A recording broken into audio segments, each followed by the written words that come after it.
आप सभी को प्रणाम। साथियों, भारतीय ज्ञान परंपरा में हम लोग लगातार चर्चा कर रहे हैं।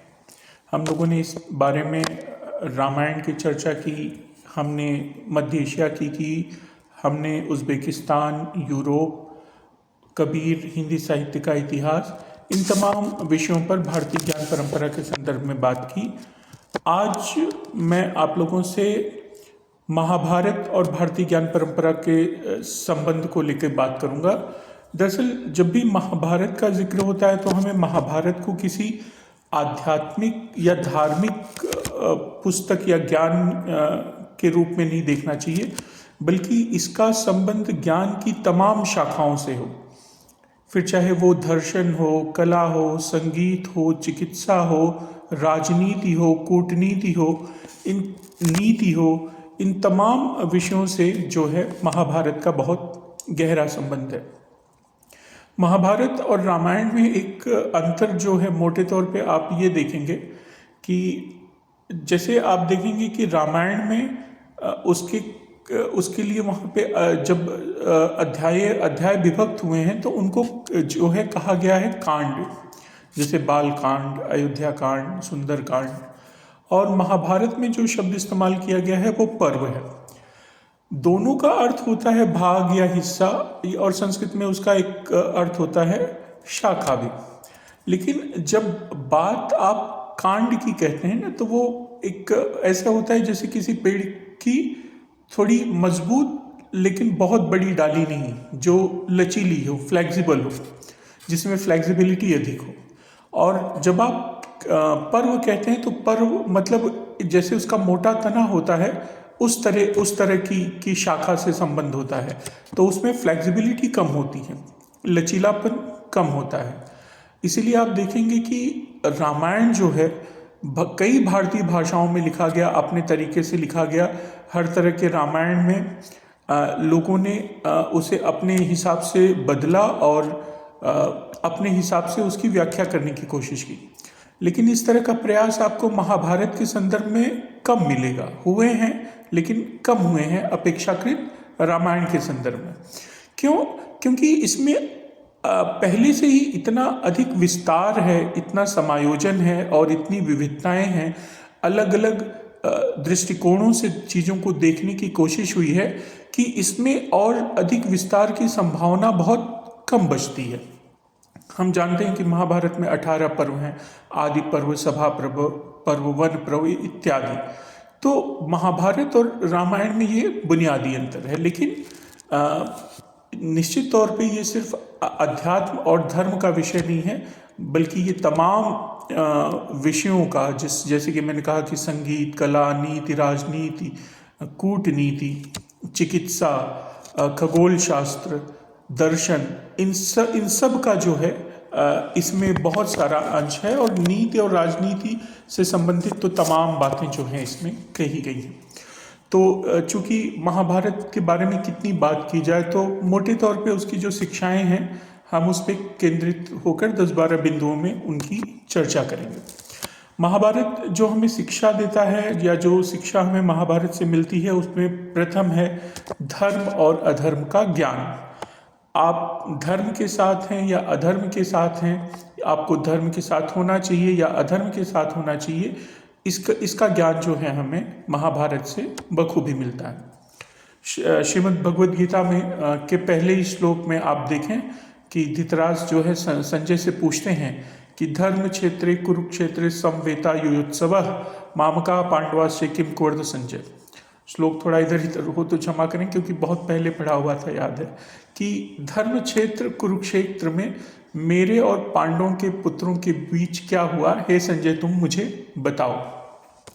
अब ये जिज्ञासा है, युद्ध में क्या हुआ उसकी जिज्ञासा है। और उसी श्रीमद् भगवद गीता में एक जगह जो है संजय जो है धृतराष्ट्र को बता देते हैं साफ साफ कि यत्र योगेश्वरः कृष्णो यत्र पार्थो धनुर्धर तत्र श्री विजयो भूतिर्ध्रुवा नीतिर्मतिर्मम। अर्थात जहाँ पे योगेश्वर कृष्ण हैं, जहाँ पे यत्र पार्थो धनुर्धर, जहाँ पे धनुर्धारी अर्जुन है, निश्चित तौर पे श्री और विजय वहीं पे है। तो एक एक एक पहले श्लोक में उन्होंने पूछा कि क्या हो रहा है, और एक श्लोक में संजय ने पूरी यथास्थिति बता दी। क्यों? क्योंकि वो जान रहे थे कि धर्म कृष्ण के साथ है, और कृष्ण जहाँ पे हैं और जहाँ पे धनुर्धारी अर्जुन है, जो युद्ध करने के लिए तैयार है, जो धर्म के साथ युद्ध करने के लिए तैयार है, लड़ने के लिए तैयार है, निश्चित तौर पे विजय उसकी होगी। तो इस तरह से धर्म और अधर्म का ज्ञान जो है हमको महाभारत से प्रमुखता से मिलता है। धर्म पालन में युधिष्ठिर का धर्म पालन कई बार ऐसा लगता है कि वो अतिरेक है, लेकिन जैसे कि मैंने कहा कि महाभारत में बहुत सारे ऐसे पात्र हैं और उनकी लंबी व्याख्याएं हैं, तो एक ऐसे पात्र के रूप में युधिष्ठिर का गठन ही हुआ है जो हमेशा हर परिस्थिति में हर दृष्टि से धर्म की बात करता है, धर्म की रक्षा करता है, जिसके अंदर क्षमा का गुण है। तो युधिष्ठिर एक धर्म पालक के रूप में सामने आते हैं, और हमें भी अपने जीवन में धर्म की रक्षा जो है उसी तरह करने का प्रयास करना चाहिए। और धर्म के साथ साथ धर्म अर्थात क्या है? धर्म हमारे यहाँ ये है कि आपका जो कर्म है आप उसे करें। तो दोनों समानांतर चल रहे हैं महाभारत में। धर्म के साथ साथ आपको कर्म की भी शिक्षा दी जा रही है, और भगवान श्री कृष्ण साफ कहते हैं कि कर्म करिए लेकिन फल की चिंता बिना किए। कर्मण्य देवाधिकारस्ते मा फलेषु कदाचन। आप कर्म करें लेकिन फल की चिंता मत करें। अब व्यवहारिक दृष्टि से ये देखने में थोड़ा अजीब लगता है कि ऐसे कैसे कर्म आप करते रहें, आपका उत्साह न बढ़े, आपका को जो परिणाम मिलने वाले हैं वो परिणाम निश्चित ना हो, तो हम कर्म कैसे करते जाएं। लेकिन ये इसमें कर्म का संबंध उसके परिणाम से निश्चित ही है। आप जैसा कर्म करेंगे वैसा परिणाम आपको मिलना ही है। इसलिए परिणाम की चिंता लेकर अगर आप कर्म करने उतरेंगे तो निश्चित तौर पे उसका कर्म की प्रक्रिया जो है आपकी प्रभावित होगी। इसलिए जीवन में जो प्राप्त करना है वो सही तरीके से प्राप्त करना है, धर्म और न्याय के रास्ते पे चलकर प्राप्त करना है, और उसके लिए कठिन से कठिन प्रयासों के लिए हमें तैयार रहना है। जो कर्म में विश्वास नहीं रखते, खाली फल की चिंता करते हैं, फिर वो अनैतिक मार्ग पे चले जाते हैं। जैसे परीक्षा देने के लिए सही तरीका तो यही है कि आप अच्छे से पढ़िए और परीक्षा दीजिए, लेकिन आपको अपने कर्म पर शंका है, फल की चिंता ज़्यादा है, तो आप जो है परीक्षा में गलत रास्ते से चिट बनाकर या कॉपी करने का प्रयास करते हैं और आप पकड़े जाते हैं और आपका जीवन उससे प्रभावित होता है। तो इसीलिए कृष्ण कह रहे हैं कि अगर जो कर्म में लीन है और अपने कर्म में जिसको पूर्ण विश्वास है, फिर उसे फल की चिंता करने की ज़रूरत नहीं है। वो निश्चित तौर पे उसके कर्मों के अनुकूल उसे मिलेगा ही। तो जैसे कहते हैं ना कि आप अपना 100% देने का प्रयास करिए, आप अपनी पूर्णता में अपने आप को कर्म में झोंक दीजिए, और उसके बाद जो आपको मिले उसे अपने सत्य के रूप में स्वीकार करिए। जैसे मैं कविताएं लिखता हूँ, तो अब मैं कविताएं जो भी लिखता हूँ, अगर मैं पूरी निष्ठा, पूरी ईमानदारी, पूरी लगन के साथ वो लिखता हूँ, अब वो कविता उतनी अच्छी नहीं है जितना कि किसी और कवि की है, लेकिन वो उस कवि का अपना कर्म है, उसका फलक है। मैं जो कर रहा हूँ और जितने प्रयासों के साथ, जितनी मेहनत के साथ, जितनी क्षमताओं के साथ मुझे मिला है, निश्चित तौर पर वो मेरा फल है। मुझे उसे सहजता से स्वीकार करते हुए और बेहतर के लिए मुझे प्रयास करना चाहिए। अगर मैं संतुष्ट नहीं हूँ तो यहाँ निराश होने की ज़रूरत नहीं होती। निराला ने कहा कि न कि होगी विजय हे पुरुषोत्तम नवीन, आराधन का दृढ़ आराधन से दो उत्तर। कि जहाँ पे शक्ति है और मुकाबला शक्ति से है, तो आपको निरंतर प्रयास करने की ज़रूरत है। आपको आराधन का दृढ़ आराधन से उत्तर देना है। अगर कोई आपसे बेहतर है तो आपको अपने को अधिक बेहतर बना के उसको जीतना होगा। किसी की लाइन आपसे ज़्यादा लंबी है तो उसकी लाइन को मिटा के छोटी करके आप अपने आप को बड़ा नहीं दिखा सकते। ये जो शॉर्टकट्स होते हैं, ये तत्काल रूप में तो ऐसा लगता है कि हमको बहुत लाभ दे रहे हैं, लेकिन उससे हम कुछ हासिल नहीं करते और जीवन में जो है आगे बढ़ने का वो सही तरीका भी नहीं है। और निश्चित तौर पे इनसे खाली और खाली हम अपनी कमियों को स्वीकार करते हुए उनको भरने का काम करते हैं, अनीति के मार्ग पे चले जाते हैं, अपनी कर्म से हम लोग विचलित हो जाते हैं और उसका नकारात्मक परिणाम हमको झेलना पड़ता है। इसलिए कर्म के महत्व को जो है महाभारत में बहुत अच्छे से समझाया गया है। अहंकार से विनाश, अगर आपके अंदर अहंकार आ गया, ईगो आ गया, तो आपका विनाश निश्चित है। मैं बार बार ये कहता हूँ, कर्म के संबंध में ही इस चीज़ को कहता हूँ कि ये कैसे तय हो कि जो हम सोच रहे हैं या जो हम करने जा रहे हैं वो अहंकार है या स्वाभिमान है। तो उसका सीधा सा उत्तर है, मैं उस दिन बाबा प्रेमानंद जी को सुन रहा था कि आप कोई भी कर्म करने जाएं और 2 मिनट के लिए सोचें कि आप ऐसा क्यों कर रहे हैं। क्या उससे आपका अहम संतुष्ट हो रहा है, आपको अच्छा लग रहा है? किसी ने आपको गाली दी तो अब उसका बदला कैसे लेना है? किसी ने आपके साथ बुरा किया तो आपको उसका बुरा कैसे करना है?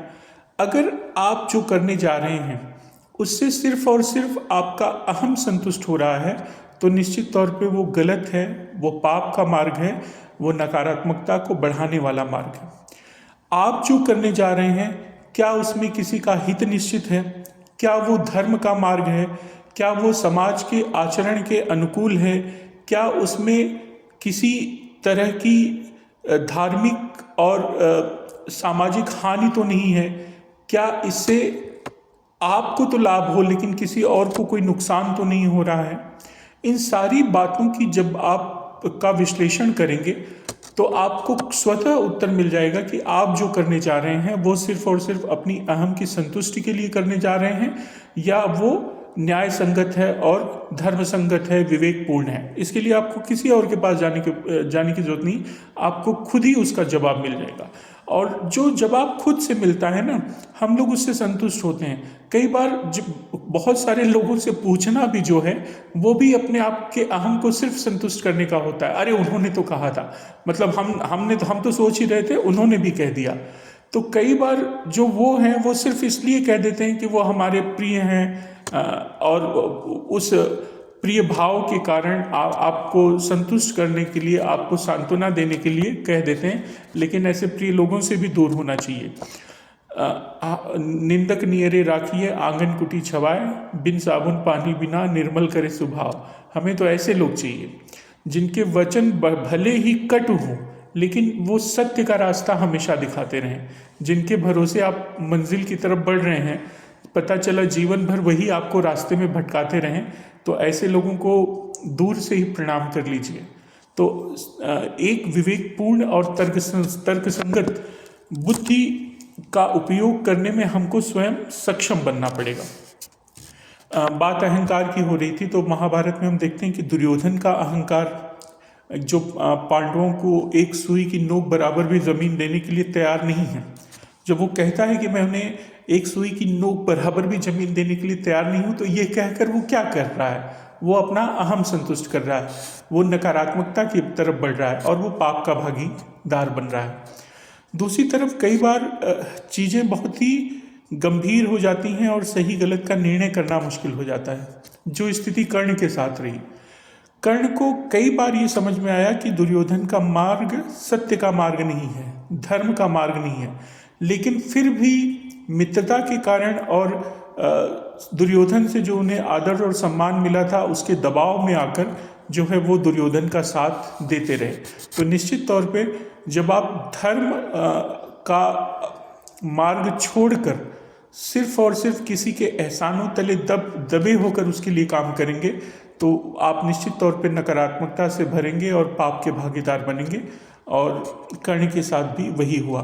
तो हमेशा मित्र धर्म का अनुसरण तो करे, लेकिन मित्र धर्म का अनुसरण कर रहा है कि नहीं ये भी हमें देखना चाहिए।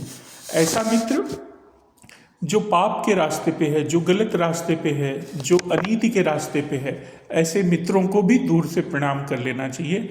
ऐसे मित्रों के साथ होने से अच्छा है कि आप घर में अकेले कैद हो जाएं अपने ध्यान में लीन हो जाएं, अपने कर्म में लीन हो जाएं, मित्र विहीन हो जाएं, लेकिन ऐसे मित्रों का साथ आपको नहीं लेना चाहिए।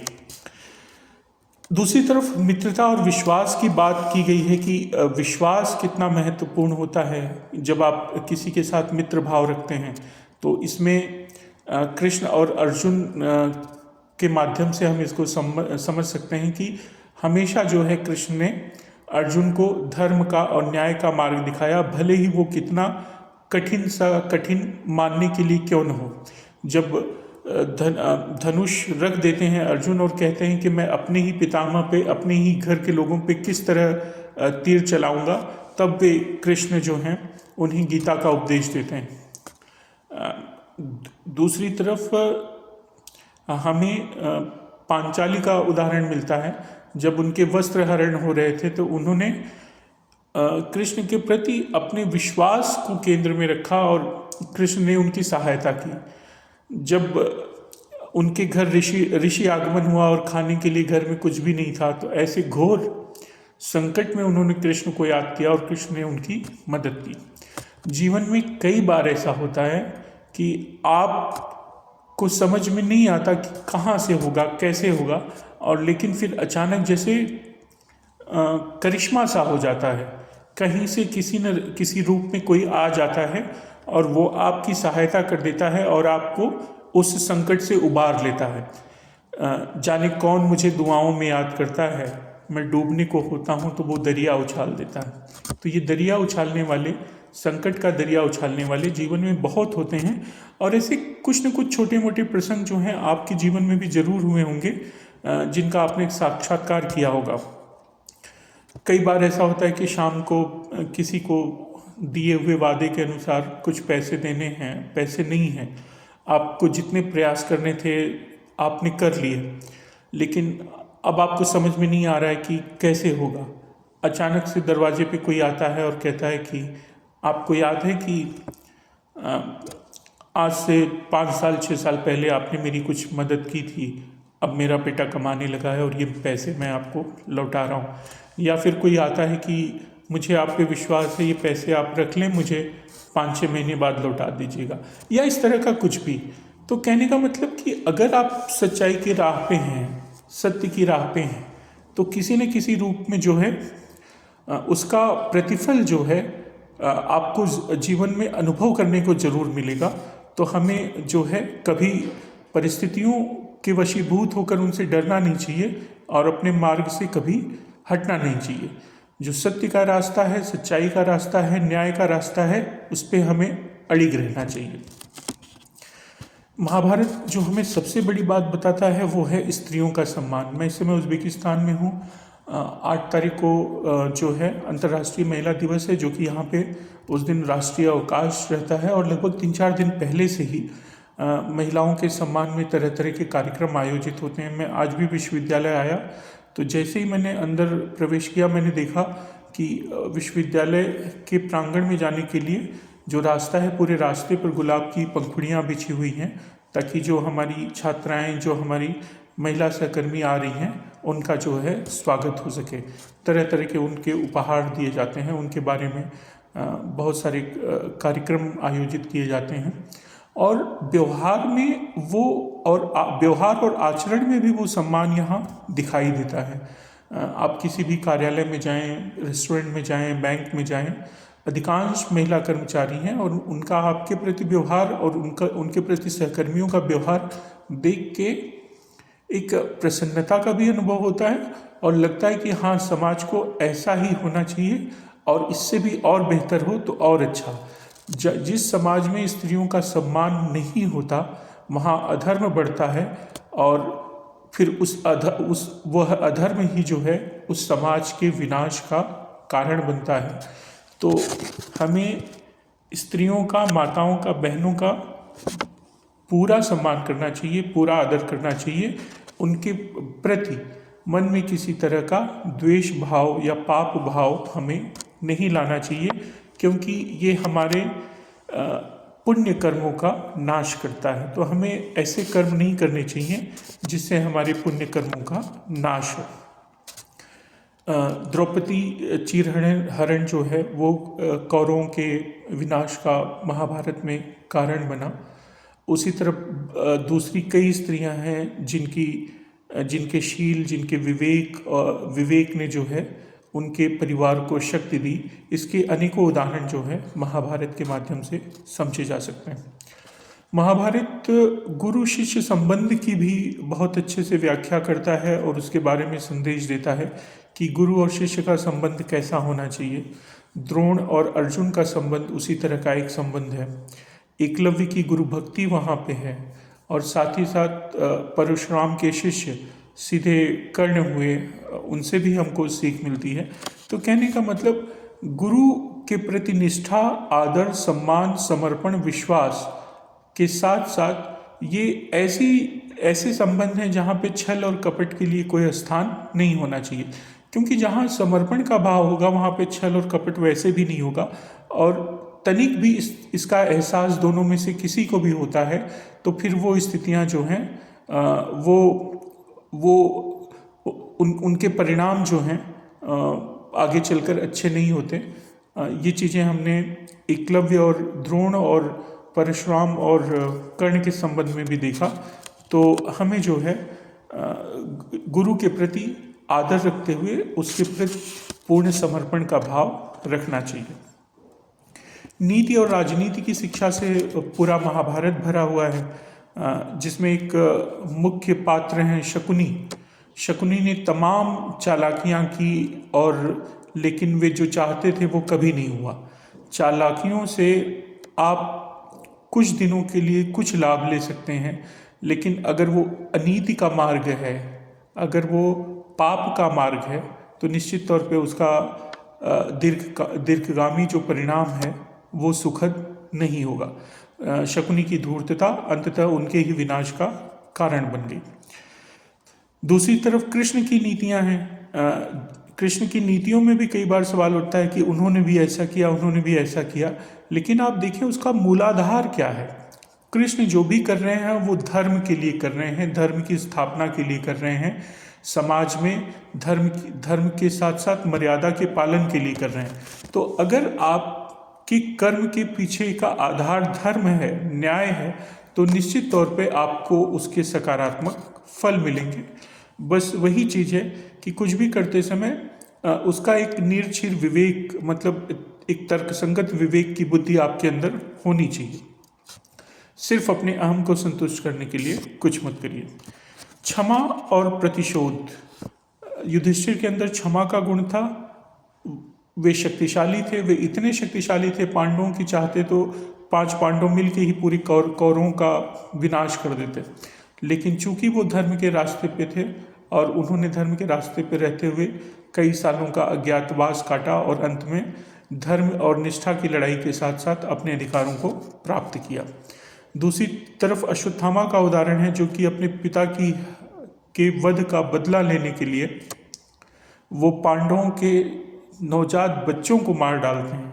और इस तरह का प्रतिशोध जो है कितना घृणा से भरा हुआ है, और इस तरह का प्रतिशोध आपको कितना अमानवीय बना देता है। इस तरह का क्रोध, इस तरह का आवेश जीवन में आपको कुछ नहीं दे सकता, सिर्फ और सिर्फ पाप का भागीदार बनाता है, आपके विनाश को आमंत्रित करता है। ये हम जो है अश्वत्थामा के उदाहरण से समझ सकते हैं। ठीक उसी तरह भीष्म की प्रतिज्ञा, भीष्म प्रतिज्ञा है, वो सबके बस की बात नहीं है, लेकिन उसमें संदेश यही है कि अपने कर्तव्य के पालन के लिए, अपनी निष्ठा को बनाए रखने के लिए अड़िग रहना। जो निर्णय आपने ले लिया फिर उस पर आप कायम रहें। मतलब ये वही परंपरा है जो कहती है कि रघुकुल रीत सदा चली आई, प्राण जाए पर वचन न जाए। तो जो वचन आपने दी है, जो बात आपने कही है, जिसके प्रति आपकी निष्ठा है, वो हमेशा बरकरार होनी चाहिए। धृतराष्ट्र का मोह, जो कि धृतराष्ट्र का मोह वह मोह था जिसने उनको सही गलत, धर्म और अधर्म के बीच के अंतर को समझने ही नहीं दिया। और पूरे महाभारत की जड़ में जो मूल समस्याएं हैं उसमें से सबसे बड़ी समस्या रूप में इस बात को भी देखा जा सकता है कि जो हस्तिनापुर के महाराज हैं वो जो है मोहग्रस्त हैं, और जो मोह में पड़े हैं तो वो न न्याय का साथ दे पा रहे हैं, न उन्हें समझ में आ रहा है कि न्याय किस तरफ है, अन्याय किस तरफ है, धर्म किस तरफ है, अधर्म किस तरफ है। तो उनकी इस विवेकहीनता ने जो है इतने बड़े सर्वनाश को जो है आमंत्रण दिया। ऐसे बहुत सारे मुद्दे हैं जिनको महाभारत के संदर्भ में देखा जा सकता है, समझा जा सकता है, और जिनकी विवेचना की जा सकती है। तो मेरा आग्रह वही है कि जब आप ऐसे ग्रंथों को देखें तो उन्हें सिर्फ आध्यात्मिक या धार्मिक ग्रंथ न मानें। ये ज्ञान के वो भंडार हैं जो कि समसामयिक संदर्भों में भी नीति की शिक्षा देने के लिए, राजनीति की शिक्षा देने के लिए, विवेकपूर्ण निर्णय लेने के लिए, धर्म और अधर्म के अंतर को समझाने के लिए, क्षमा के महत्व को समझाने के लिए, अपने अधिकारों के प्रति सजग होकर उसके लिए डटे रहने की प्रेरणा देने के लिए, बच्चों में एक तर्कपूर्ण विवेक पैदा करने के लिए इस तरह की बातें बहुत ज़रूरी हैं। इस तरह के ग्रंथों का अध्ययन बहुत ज़रूरी है। तो महाभारत पर मैंने अपनी क्षमता के अनुसार कुछ बिंदुओं को लेकर आपसे बात की, और भारतीय ज्ञान परंपरा और वर्तमान संदर्भों में ये इसका अध्ययन छात्रों के लिए किस तरह ज़रूरी है उसकी चर्चा की। मुझे आशा है आपको ये वीडियो पसंद आएगा, और निश्चित तौर पे आगे हम इस तरह की किसी और विषय को लेकर भी बात करते रहेंगे। आप लोगों ने मुझे सुना, आप सभी का बहुत बहुत धन्यवाद।